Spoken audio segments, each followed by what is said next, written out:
आपने बहुत अच्छा-सा घर बनाया है, मैं ये नहीं कहता उसको तोड़ दो और ज़मीन-दोस्त कर दो। मैं ये कहता हूँ भले जितना भी आपने अब तक किया, मिला, जो मिला, अब उसका उपयोग तुम ऐसे कर लो,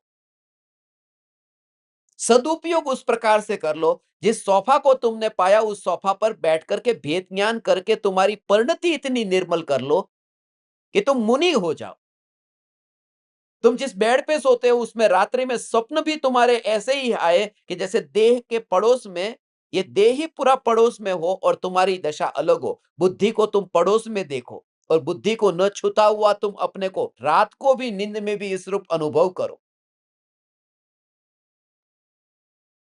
तुम जो पानी पी रहे हो, तुम जो शरबत पी रहे हो, जो जूस पी रहे हो, उसे पीते समय भी ऐसे ही देखो जैसे गंगा बह रही है और मैं अपने महल में से बाहर नहीं निकला हूँ। वहां तक नहीं जाता हूं जहां गंगा बहती है।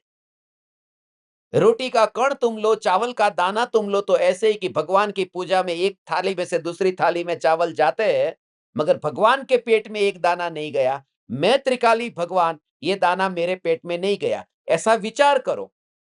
भूखा रहने की बात नहीं है, जमीन पर सोने की बात नहीं है, रास्ते पर निकल जाने की बात नहीं है। जो कुछ भी मिला है उसमें अंतर में ऐसा चिंतन करके वो दशा तक पहुंचो, फिर सब छूट जाएगा।